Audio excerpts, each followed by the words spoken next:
The Moon and the Pond. A viral fable story with a powerful lesson.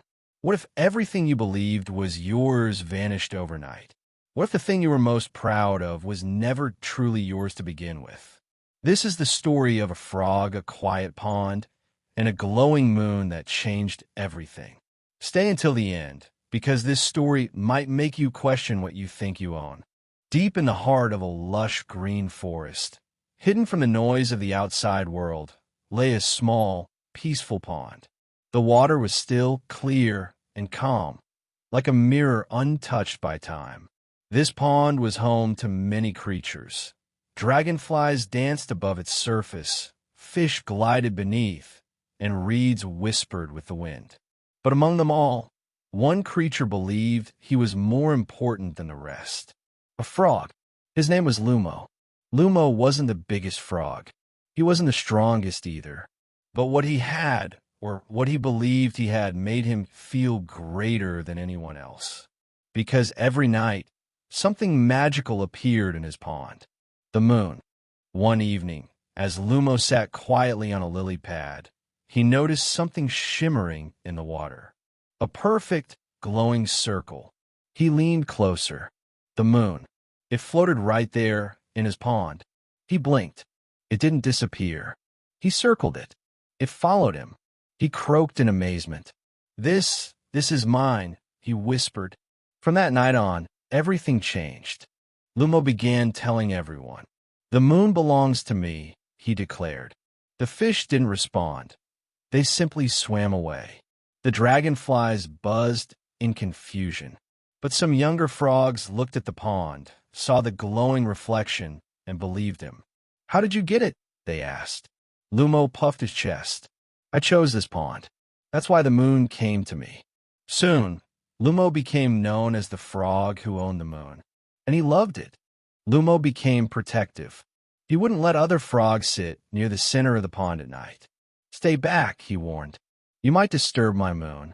When a wind rippled the water, he grew angry. When a fish swam too close, he shouted, This is my pond, my moon. Even when the clouds covered the sky and the reflection disappeared, Lumo remained confident. It's still mine, he insisted. You just can't see it. His pride grew stronger than his understanding. One evening, an old turtle slowly approached the pond. He had seen many seasons, many rains, many dry spells. He watched Lumo boasting and finally spoke. Little frog, the turtle said calmly, the moon does not belong to you. Lumo laughed. Old turtle, you must be blind. Look into the water. The turtle did. Yes, I see the reflection, he said. But it is only that, a reflection. No, Lumo snapped. It follows me. It stays in my pond. It's mine. The turtle shook his head gently. Be careful, little one.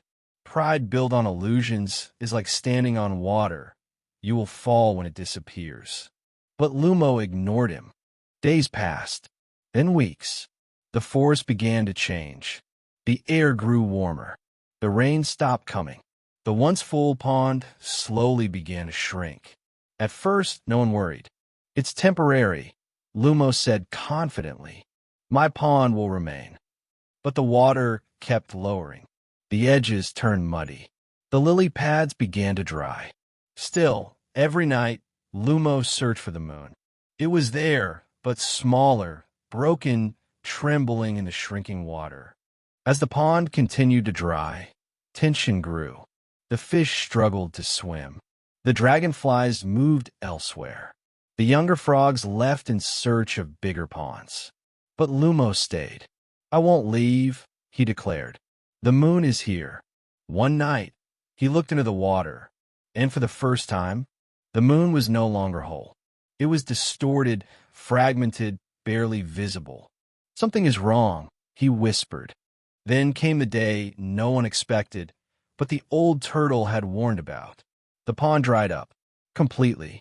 The water was gone. Only cracked earth remained.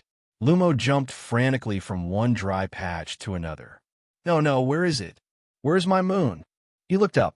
For the first time, he saw it. High above the sky. Bright. Untouchable. distant. It had never been his. Lumo sat on the dry ground, staring at the real moon above him.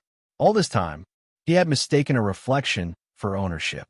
He had pushed others away, guarded something that was never his, built pride on something that could vanish in an instant. The old turtle slowly approached once again. "Now you see," he said gently. Lumo didn't respond. His pride had dried up with the pond. Days later, Lumo left the dry pond. He traveled through the forest, no longer boasting, no longer claiming. When he found a new pond, larger, deeper, alive, he didn't declare it his. He simply sat and observed. At night, the moon appeared again in the water. But this time, Lumo didn't say a word. He smiled quietly, because now he understood. Pride based on illusion never lasts.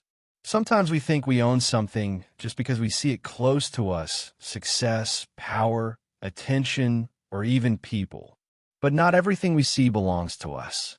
And when we build our identity on things that aren't truly ours, we risk losing everything when reality reveals itself.